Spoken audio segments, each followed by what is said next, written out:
Awal ni 7.45 bersama saya Fauzi Zain dan ini tumpuan utama malam ini.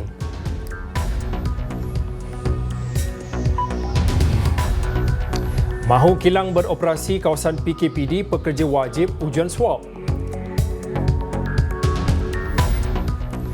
Sarawak Negeri ke-8 beralih ke fasa 2 PPN.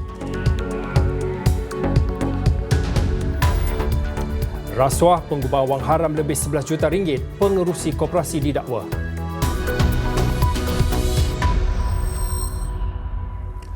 Suruhanjaya Pencegahan Rasuah Malaysia SPRM menahan seorang lagi individu bagi membantu siasatan dakwaan rasuah yang membabitkan syarikat Air Kelantan Sdn Bhd AKSB. Seorang pemilik sebuah syarikat jururunding ditahan reman semalam selepas disyaki bersubahat bersama bekas pengurus besar AKSB berkaitan dengan kes tersebut.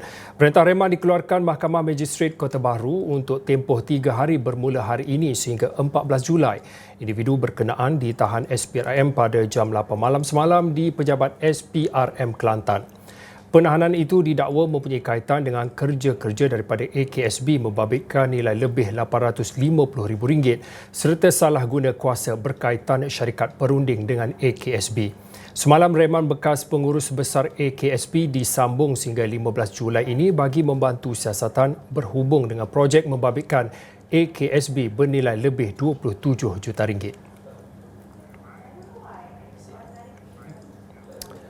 Pengerusi Koperasi Syarikat Hartanah di Pulau Pinang didakwa di Mahkamah Session Butterworth hari ini atas 106 pertuduhan rasuah dan pengubahan wang haram bernilai lebih 11 juta ringgit. Tertuduh Datuk Mansur Musa, 58 tahun, bagaimanapun mengaku tidak bersalah dan memohon untuk dibicarakan sebaik pertuduhan terhadapnya dibacakan di hadapan Hakim Nurhayati Muhammad Yunus.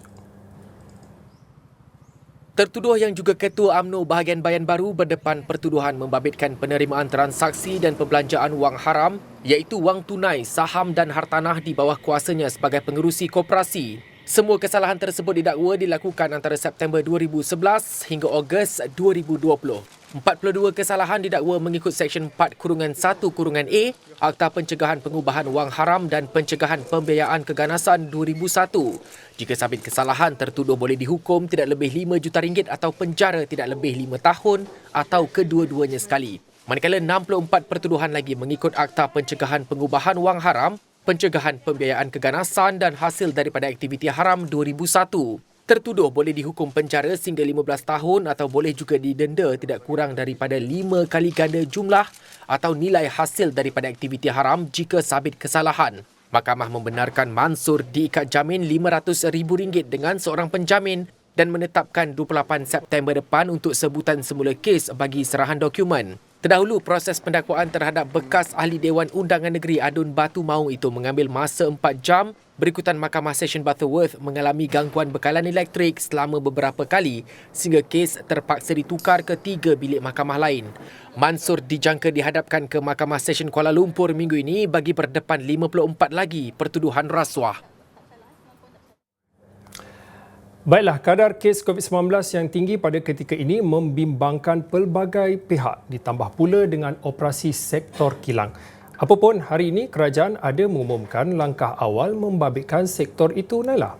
Ya Fauzi, perinciannya saya bawakan jam 8 malam nanti. Tapi selain itu, Koordinator Penyelidik REFSA ada kemukakan cadangan sebagai jalan tengah untuk cari titik persamaan antara kerajaan dan pembangkang. Fokusnya bagi selesaikan krisis yang dihadapi negara ketika ini. Nak tahu apa?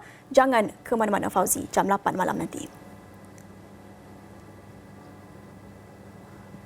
Baik, laporan itu akan dibawakan oleh Nailah pada jam 8 malam nanti. Baik, hari ini negara mencatatkan 8,574 kes baru COVID-19 sekaligus menjadikan jumlah kes positif COVID-19 844,870 kes.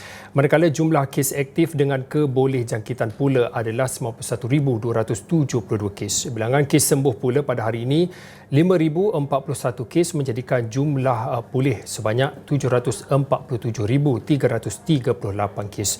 Sehingga kini 964 kes positif sedang dirawat di ICU, 452 kes memerlukan bantuan pernafasan. Jumlah kes kematian pada hari ini direkodkan sebanyak 102 kematian sekaligus menjadikan kes kumulatif kematian di negara ini sebanyak 6,260 kes.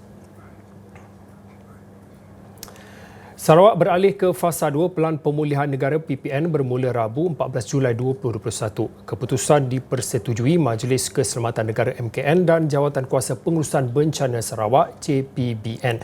Ia selepas kedua-dua pihak membuat penilaian risiko dan mengambil kira nilai-nilai ambang bagi ketiga-tiga indikator PPN. Sebelum peralihan ke fasa 2, garis panduan SOP yang sedia ada masih berkuat kuasa sehingga 11.59 malam 13 Julai 2021. Ia bagi memudahkan orang ramai memahami perubahan SOP, JPBN Sarawak memuat naik infografik SOP Pelan Perjalanan Sarawak menuju pemulihan 4 fasa. Garis panduan SOP yang terperinci akan dikeluarkan oleh Majlis Keselamatan Negara MKN. Bukan sahaja petugas kesihatan, pesara dan sukarelawan anak muda turut menunjukkan semangat yang tinggi untuk membantu menjayakan program vaksinasi negara. Di Kelantan misalnya, mereka ini tidak kenal erti letih biarpun terpaksa melayan sehingga ratusan penerima vaksin yang hadir ke Pusat Penerimaan Vaksin atau PPV setiap hari. PPV Balai Islam di Kota Baru dikendalikan oleh Kota Baru Medical Center KBMC. Pusat ini menerima 200 ke 400 penerima vaksin sehari. Bagi Adib Norzu yang sedang menunggu keputusan SPM, dia menggunakan masa terluang untuk berbakti kepada masyarakat.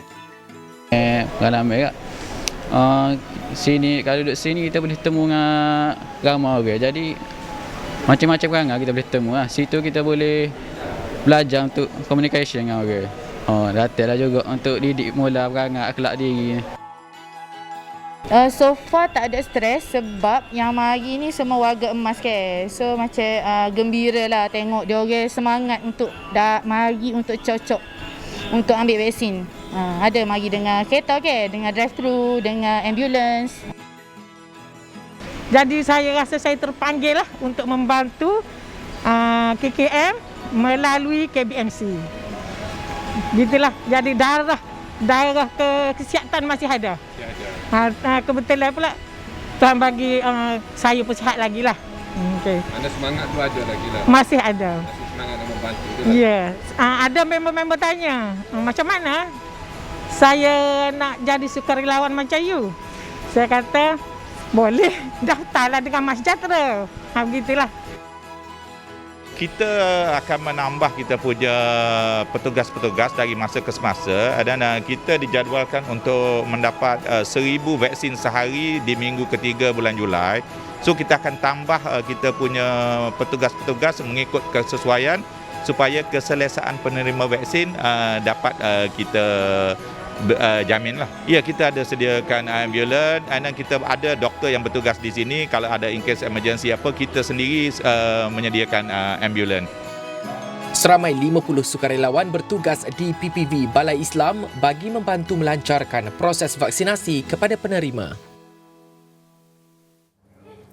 Mahkamah Tinggi Kuala Lumpur hari ini menolak permohonan bekas Ketua Menteri Pulau Pinang Lim Guan Eng untuk memindahkan 4 pertuduhan membabitkan pembinaan terowong dasar laut dan projek pembinaan jalan utama di negeri itu ke Mahkamah Tinggi. Hakim Datuk Muhammad Jamil Husin memberitahu prosiding pelaksanaan penangguhan di Mahkamah Session adalah tidak dibenarkan. Dengan ini, tarikh perbicaraan pada Selasa akan berlangsung seperti yang ditetapkan. Ketika membacakan keputusannya, Muhammad Jamil berkata Hakim Mahkamah Session berkebolehan menentukan undang-undang serta kebolehan jika berbangkit soalan luar biasa. Terdahulu, Timbalan Pendakwa Raya Wan Shahruddin Waladin ketika membantah permohonan itu berkata, tindakan pasukan pembelaan bukan sahaja mencetus kesangsian, malah ia dilihat sebagai menyalahgunakan proses mahkamah. Ia kerana katanya tarikh perbicaraan yang ditetapkan pada 21 Disember lalu dipersetujui kedua-dua pihak. Guan Eng memfailkan permohonan itu Khamis lalu supaya keputusan membabitkan kes berkenaan boleh dirayu ke Mahkamah Persekutuan. Bekas Menteri Kewangan itu turut memohon supaya semua prosiding di Mahkamah Session ditangguhkan sementara menunggu keputusan permohonan itu. Kes rogol melibatkan bekas Exco Kerajaan Negeri Perak Paul Yong Chu Kiong bersambung di Mahkamah Tinggi Ipoh pada Isnin. Perbicaraan bermula pada jam 11 pagi dengan pihak pendakwaan memanggil 5 orang saksi. Saksi ke-14 pendakwaan, Pegawai Jabatan Forensik di Ibu Pejabat Polis Kontingen Perak, Inspektor V. Simon memberitahu mahkamah 8 kesan tumpukan air mani ditemui di atas cadar di rumah tertuduh. Beliau berkata demikian ketika mengenal pasti lebih 10 barang kes di hadapan Hakim Datuk Abdul Wahab Muhammad. Menjawab soalan timbalan pendakwa raya Liana Zawani Muhammad Razi, Simon memberitahu antara barang kes lain termasuk kayu mop, seluar dalam lelaki, kemeja T, seluar pendek dan pakaian dalam wanita. Sementara itu, Peguam Yong, Datuk Rajpal Singh dan Salim Bashir memohon untuk melakukan pemeriksaan balas terhadap Simon pada Selasa. Pada 23 Ogos 2019, Yong didakwa merogol pembantu rumahnya, seorang wanita warga Indonesia yang ketika itu berusia 23 tahun. Kejadian didakwa berlaku di sebuah bilik di tingkat atas sebuah rumah di Meru Desa Park, Bandar Meru Raya Ipoh antara 8.15 hingga 9.15 malam pada 7 Julai 2019. Yong didakwa mengikut Seksyen 376-1 Kanun Keseksaan yang boleh dihukum penjara 20 tahun dan sebat jika sabit kesalahan. Polis Johor menahan seorang pekerja gerai buah-buahan atas dakwaan memuat naik 12 video mengandungi komen jelek serta menghina terhadap Tunku Mahkota Johor, Tunku Ismail Sultan Ibrahim. Ketua Polis Johor, Datuk Ayub Han Maidin PC berkata lelaki berusia 31 tahun itu ditahan kira-kira jam 9.30 malam Ahad di rumahnya di Air Hitam Batu Pahat Johor. Semalam sudah ada pun banyak diviralkan daripada Instagram seorang individu tuan yang bernama Amirul Naito. Dia punya IG tuan. Ada 12 posting yang dibuat oleh individu tersebut dan perkataan-perkataan yang digunakan tu amat jelek, menghina dan sebagainya lah. Tu laporan polis telah dibuat tuan. Laporan pertama di Kangkar Pulai tuan semalam pada pukul 9 lebih kurang 9 pagi. Dan susulan itu ada 9 lagi laporan polis dibuat berhubung dengan perkara yang sama. Dan Alhamdulillah, Jabatan Siasatan Jenayah APK Johor tuan, kita dapat mengesan individu terbabit, suspek terbabit tuan. Dan beliau telah pun ditangkap semalam pada jam lebih kurang pukul 9.30 malam tuan, di rumah beliau iaitu di Air Hitam Batu Pahat tuan. Katanya siasatan awam mendapati suspek mempunyai rekod jenayah lampau membabitkan kes ugutan jenayah dan khianat. Siasatan akan dibuat mengikut Seksyen 4-1 Akta Hasutan 1948 dan Seksyen 233 Akta Komunikasi dan Multimedia 1988. Ayub berkata masyarakat dinasihatkan supaya tidak menyalahgunakan media sosial dengan memuat naik video dengan kata-kata jelek dan menghina. Baik, kita berehat seketika jam 8 bersama Naila Huda.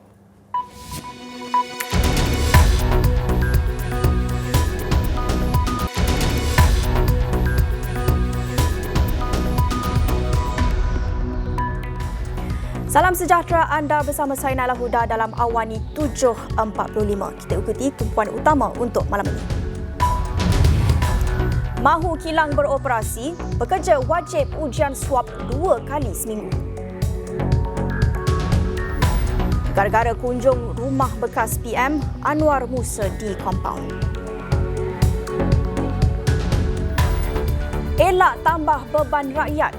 Kerajaan pembangkang perlu cari jalan tengah.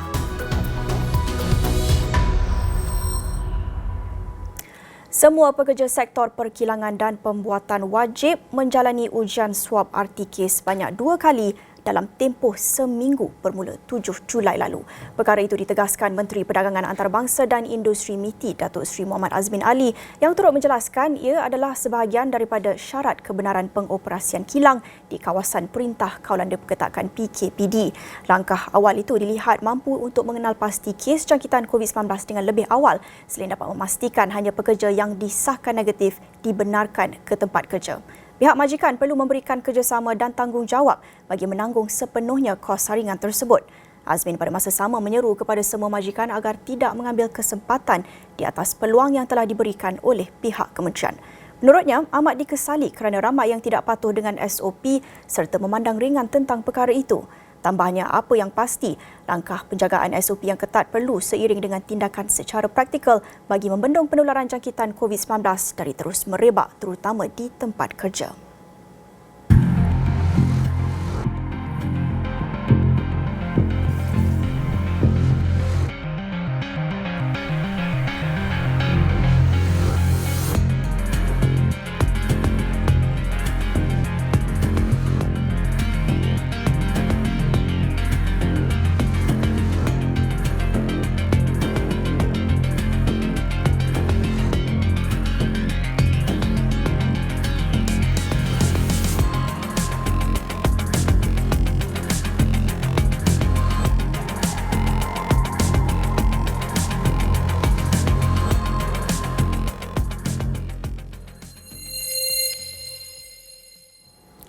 Presiden PAS menyelar pihak yang menuduh Malaysia sebagai sebuah negara gagal menangani wabak COVID-19. Menurut Datuk Seri Abdul Hadi Awang, sehingga kini belum ada negara dalam dunia yang boleh mendabik dada sudah berjaya menangani pandemik COVID-19.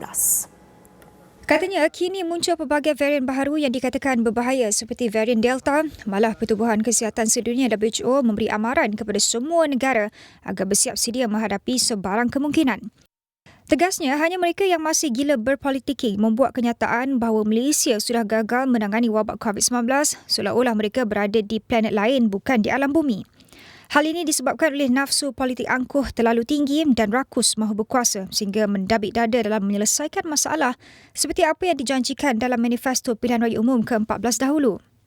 Mengulas lanjut, Hadi yang juga ahli Parlimen Maram berkata pasukan Barisan Hadapan gigih berusaha mengambil langkah pencegahan dan meningkatkan jumlah vaksinasi demi menyelamatkan rakyat. Namun tegasnya, sikap pihak yang gemar berpolitik mendakwa bahawa kenyataan Kementerian Kesihatan Malaysia yang melaporkan angka statistik penularan COVID-19 dianggap sebagai berpolitik. Dalam keadaan mencabar seperti ini, peranan semua pihak adalah wajib bagi menyelamatkan keadaan secara bersama dan menolak segala kepentingan peribadi, puak dan kumpulan. Jelasnya, di sini penting memelihara perpaduan dan permuafakatan yang sedia terjalin bagi meredakan ketegangan dan mewujudkan kestabilan politik dalam negara. Seterusnya, Tan Sri Anwar Musa dikompaun RM2,000 kerana melanggar SOP Perintah Kawalan Pergerakan. Perkara itu disahkan Ketua Polis Daerah Dang Wangi ACP Muhammad Zainal Abdullah dalam satu kenyataan hari ini. Katanya kompaun itu dikeluarkan mengikut Peraturan 17 Peraturan-Peraturan Pencegahan dan Pengawalan Penyakit Berjangkit 2021. Terdahulu, kenyataan Pejabat Menteri Wilayah Persekutuan pada Isnin memaklumkan Anwar telah menerima kompaun itu dan akan menjelaskannya secepat mungkin. Kompaun itu adalah susulan kunjungan Anwar ke kediaman bekas Perdana Menteri Tun Abdullah Ahmad Badawi di Ibu Negara pada Sabtu.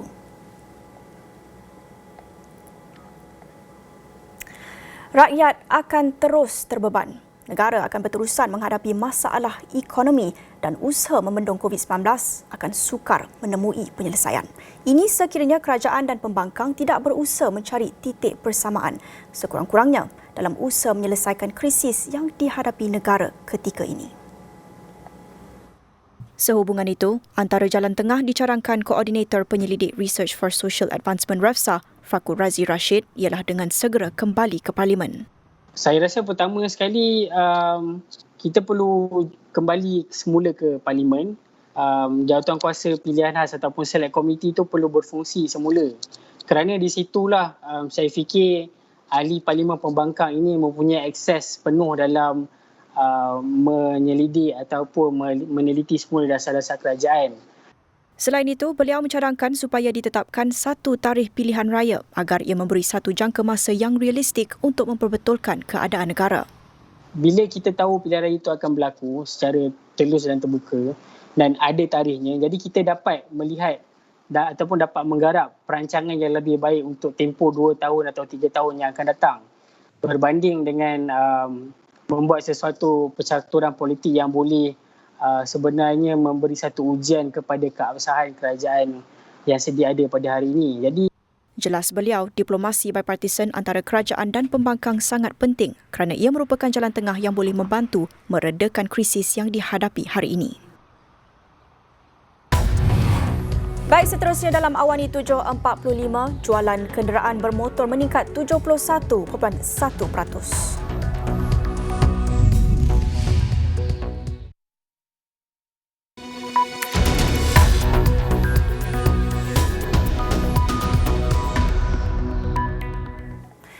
Pejabat Perdana Menteri PMO hari ini mengumumkan pelantikan Tan Sri Ahmad Nizam Saleh sebagai pengerusi Pelaburan Hartanah Berhad PHB berkuat kuasa 1 Ogos ini. Dalam satu kenyataan media, PMO turut memaklumkan kerusi Ahmad Nizam sebagai pengerusi Petroleum Nasional Berhad Petronas akan diambil alih oleh Tan Sri Muhammad Baqi Saleh. Perdana Menteri Tan Sri Muhyiddin Yassin mengucapkan ribuan terima kasih atas kepimpinan dan sumbangan Ahmad Nizam selama 3 tahun sebagai pengerusi Petronas. Berdasarkan pengalaman beliau selama 37 tahun berkhidmat di Petronas dalam pelbagai jawatan, PMO berkata beliau berjaya mengemudi syarikat berkenaan mengharungi cabaran terbesar yang dihadapi negara dan dunia, termasuklah ketidaktentuan harga minyak dunia dan krisis pandemik COVID-19. PMO turut memaklumkan bahawa Ahmad Nizam akan kekal sebagai pengerusi kumpulan syarikat KLCC. PMO yakin pengalaman Ahmad Nizam di Petronas dan dalam pengurusan hartanah utama di KLCC akan membawa nafas baharu kepada hala tuju dan pengurusan PHB dalam meningkatkan pemilikan bumi putra terhadap hartanah komersial negara. Mengulas berkenaan Muhammad Baqi, PMO memaklumkan beliau merupakan ahli korporat yang berpengalaman luas dan telah berkhidmat dalam pelbagai bidang ekonomi dan kewangan. PMO berharap kemahiran dan pengalaman yang dimiliki oleh Muhammad Baqi serta sokongan padu daripada lembaga pengarah dan pasukan pengurusan sedia ada akan dapat membawa Petronas melalui tempoh mencabar sekarang ke tahap yang lebih cemerlang. Jumlah tambahan geran khas prihatin GKP 3.0 sebanyak RM500 yang diumum melalui program strategik memperkasa rakyat dan ekonomi pemerkasa tambahan akan dibayar mulai hari ini secara berperingkat kepada perusahaan kecil dan sederhana PKS serta mikro. Menteri Kewangan Tengku Datuk Seri Zafrul Tunku Abdul Aziz memberitahu ini merupakan tambahan daripada RM1,000 yang telah dikreditkan ke dalam akaun mereka yang didaftarkan dalam sistem GKP pada pertengahan Jun 2021. Dalam satu kenyataan, Tengku Zafrul berkata pembayaran melibatkan implikasi kewangan sebanyak hampir RM500 juta itu akan dikreditkan terus ke akaun bank penerima. Seterusnya, di bawah pakej pelindungan rakyat dan pemulihan ekonomi atau pemulih yang diumumkan pada 28 Jun lalu, beliau berkata bayaran tambahan GKP 4.0 akan disalurkan kepada penerima GKP sedia ada dan penerima baru pada September serta November ini masing-masing sebanyak RM500. Tengku Zafrul berkata bagi PKS Mikro yang tidak pernah menerima GKP sebelum ini, tempoh pendaftaran GKP 4.0 akan dibuka mulai 15 hingga 31 Julai ini. Secara keseluruhan, jelas beliau, jumlah peruntukan yang telah dan akan disalurkan kepada hampir 1 juta PKS Mikro di bawah GKP sejak COVID-19 melanda negara adalah RM6.08 bilion. Katanya, kerajaan berharap bantuan langsung berterusan yang disalurkan kepada PKS Mikro ini akan meringankan beban mereka, terutamanya perniagaan yang masih tidak dibenarkan beroperasi pada masa ini. Selain daripada GKP, banyak lagi inisiatif yang boleh dimanfaatkan oleh PKS Mikro sepenuhnya sebagai persediaan untuk perancangan jangka panjang ke arah pemulihan perniagaan masing-masing. Ini termasuk dana pinjaman mudah PKS Mikro yang keseluruhannya berjumlah RM2.9 bilion melalui Bank Simpanan Nasional, Agrobank, Mara, SME Corp, Yapim dan Tekun. Peruntukan dana pinjaman mudah bagi PKS dan PKS Mikro juga tersedia di bawah Bank Negara Malaysia berjumlah RM8.6 bilion dan jumlah ini termasuk dana tambahan sebanyak RM2 bilion melalui pemerkasa tambahan dan RM2 bilion lagi menerusi pemulih. Menteri Kewangan Tengku Datuk Seri Zafrul Tunku Abdul Aziz jangka ekonomi negara akan tumbuh pada kadar sekitar 4.0% tahun ini.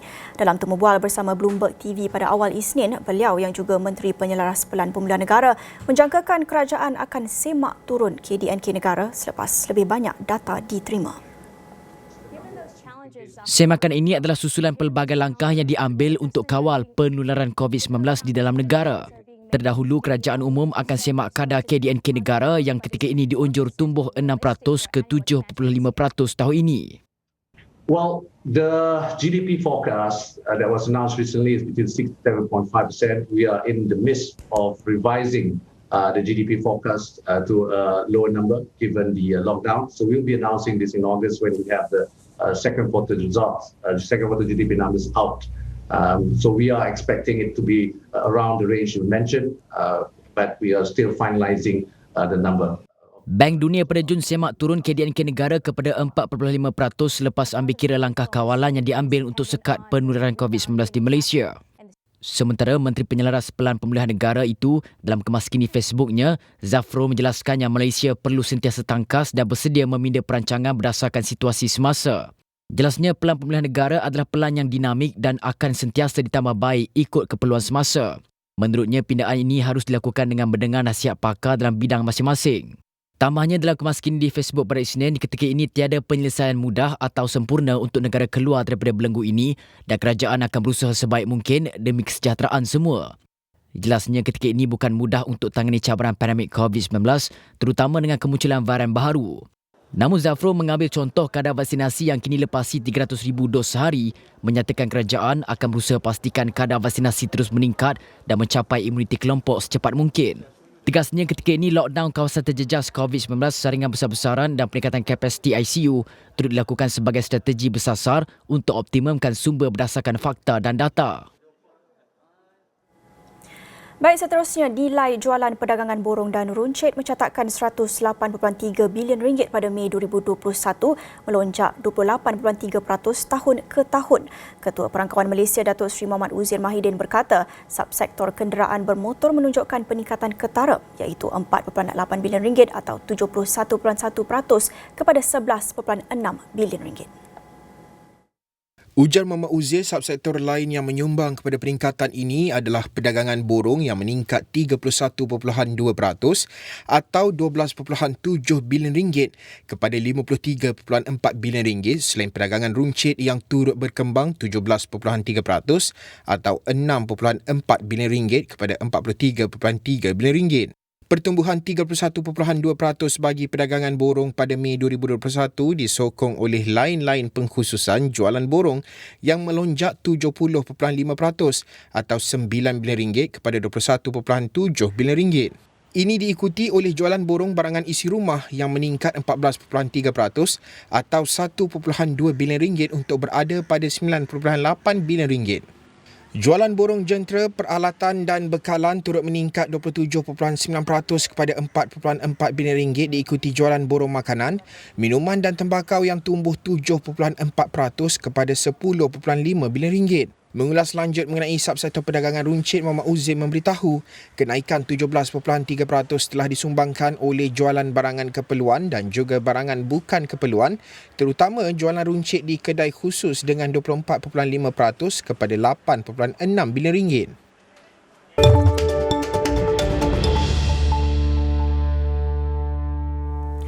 Setelah hampir 17 bulan negara berhadapan dengan ketidaktentuan akibat pandemik COVID-19, rakyat akhirnya ditemukan dengan satu langkah penyelesaian lebih jelas apabila kerajaan mula melaksanakan program vaksinasi bermula Mac lalu dengan menyasarkan imuniti kelompok kepada 80% rakyat Malaysia menjelang akhir tahun ini. Program vaksinasi COVID-19 kebangsaan PICK merupakan solusi membendung penularan wabak itu. Sehingga 8 Julai, Malaysia berjaya memenuhi nilai ambang pertama untuk peralihan daripada fasa 1 kawalan pergerakan dalam Pelan Pemulihan Negara PPN apabila seramai 3,190,789 orang atau 10% penduduk negara sudah menerima 2 dos lengkap vaksin COVID-19. Kadar pemberian vaksin negara dijangka akan terus meningkat dengan lebih pantas bermula bulan ini apabila negara menerima sebanyak 12 juta bekalan vaksin. Menteri Penyelaras PICK Kari Jamaluddin turut menjangkakan kadar vaksinasi di Malaysia akan mencapai 30 ke 40% penduduk menjelang Ogos ini. Dengan sebahagian besar rakyat Malaysia sudah mula melengkapkan vaksinasi, kerajaan dijangka mula memperkenalkan garis panduan pengendalian serta faedah bakal diterima oleh mereka yang telah menerima 2 dos vaksin COVID-19. Rata-rata rakyat yang ditemui melahirkan harapan mereka supaya garis panduan penerima vaksin akan diperkenalkan kerajaan itu meliputi kebenaran untuk rentas negeri dan daerah. Selain bertujuan untuk bertemu dengan ahli keluarga yang sudah lama tidak berjumpa, faktor keperluan kerja, ekonomi dan sosial juga menjadi antara alasan utama diberikan rakyat. Faedah dan kelonggaran lain yang diutarakan oleh rakyat ketika ditemu bual ialah kebenaran untuk pengusaha perniagaan beroperasi dengan lebih optimum dan membenarkan semula aktiviti pelancongan.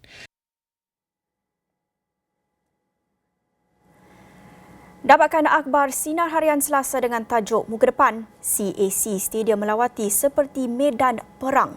Keadaan Pusat Penilaian COVID-19 CAC di Stadium Melawati Shah Alam pada Isnin tidak ubah seperti medan perang apabila diserbu lebih 4,000 individu positif yang lapor diri sehingga terpaksa beratur panjang. Sebentar lagi dalam Awani 7.45, Yuna kongsi berita duka.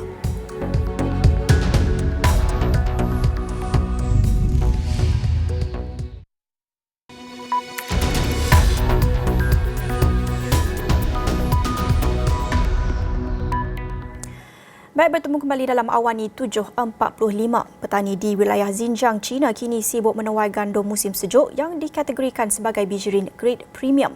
Bagi petani di kampung Yao Zanzi, kerja menuai tidak lagi melakukannya secara manual. Sebaliknya, kerja itu diambil alih mesin penuai. Menurut mereka, selepas menolak segala kos, setiap pemilik mesin menuai akan memperoleh sekitar RM5,000 atau RM2,940 sehari. Kampung Yao Zanzi mempunyai ladang gandum organik yang cukup luas. Gandum organik berbeza dengan gandum biasa kerana ia menggunakan racun perosak dan baja organik yang diiktiraf. Bagaimanapun, cuaca sejuk pada musim bunga kali ini menyaksikan pertumbuhan gandum diiringi ancaman rumpai. Ia sekaligus memerlukan petani menggunakan teknik tuaian berbeza bagi mengelak gandum bercampur dengan rumpai kerana ia akan menjejaskan kualiti produk akhir. Petani terpaksa menggunakan mesin pemotong rumput untuk menuai kedua-duanya sekali dan dikeringkan antara 3 hingga 4 hari sebelum gandum dipisahkan daripada rumpai. Walaupun penanaman dan penuaian gandum organik agak sukar, tetapi ia dapat meningkatkan pendapatan petani secara drastik. Harga gandum organik boleh mencecah sehingga RM20 atau RM11.70 sekilogram berbanding gandum biasa hanya sekitar RM4 hingga RM5 atau RM2.30 sehingga RM2.90 sekilogram. Lebuh Raya Dushanzi Kucha, lebuh raya paling cantik di China, terletak di barat laut Xinjiang, memasuki musim puncak pelancongan pada Jumaat. Lebuh raya sepanjang 561 km itu menghubungkan bandar kaya dengan minyak iaitu Dushanzi dengan sebuah bandar kuno iaitu Kucha. Pengembaraan di sepanjang lebuh raya itu akan membawa pelancong melalui pelbagai lanskap menakjubkan seperti glasier, tasik, hutan dan padang rumput. Ini menjadi faktor menarik kehadiran ratusan ribu pelancong yang mahu menikmati sendiri pemandangan berkenaan. Menurut pihak berkuasa tempatan, pelbagai naik taraf prasarana sepanjang lebuh raya dilakukan untuk menarik lebih banyak kedatangan pelancong. Wakil Jabatan Budaya dan Pelancongan Tempatan Zhu Qingqiu berkata kira-kira 500,000 pelancong memilih untuk memandu di lebuh raya Dushanzi Kucha dan ini menjadikan kawasan itu menerima purata 2 juta pelancong setahun. Jelasnya, ia menyumbang kepada pendapatan pelancongan sebanyak hampir RM1 bilion bagi kawasan di sepanjang lebuh raya itu. Waktu rehat bagi lebuh raya Dushanzi Kucha adalah antara Oktober hingga Jun kerana dilitupi salji dan ais.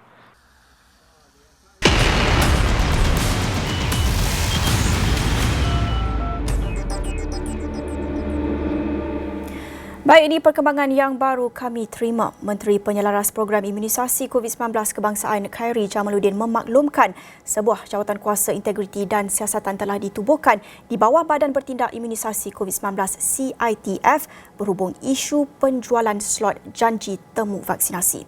Jawatan kuasa itu dianggotai oleh wakil daripada CITF, PDRM, Suruhanjaya Pencegahan Rasuah Malaysia SPRM serta Suruhanjaya Multimedia dan Komunikasi Malaysia. Selain itu, satu garis panduan pemantauan vaksin dan penyediaan standby list telah dikuatkuasakan di Pusat Pemberian Vaksin PBV untuk memastikan tiada penyalahgunaan kuasa dalam pemberian vaksin. Dalam pada itu, berhubung isu suntikan vaksin yang telah melepasi tarikh luput, beliau memberitahu siasatan awal mengenai dakwaan suntikan vaksin yang telah melepasi tarikh luput mendapati bahawa perkara tersebut adalah tidak benar. Secara ringkasnya, menurut beliau, tarikh luput vaksin dos kedua yang diberi dan tertera di MySejahtera individu tersebut sebenarnya merupakan tarikh luput vaksin yang telah diberikan untuk dos pertama. Fakta ini disokong oleh beberapa dokumen yang telah diperiksa.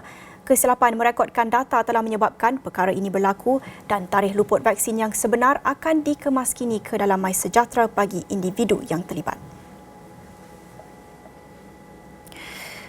Baik, seterusnya penyanyi Yuna berkongsi berita duka kehilangan sepupu kesayangannya yang meninggal dunia akibat COVID-19. Menerusi hantaran dalam Instagram, Yuna memberitahu sepupunya Allahyarham Amelia Sela Aminuddin merupakan individu yang sangat akrab dengannya dan sudah dianggap seperti adik.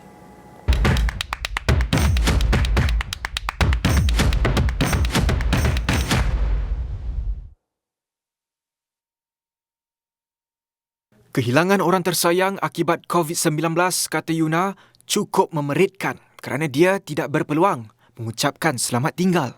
Yuna turut menzahirkan takziah kepada mereka yang telah kehilangan ahli keluarga dan sahabat handai akibat COVID-19.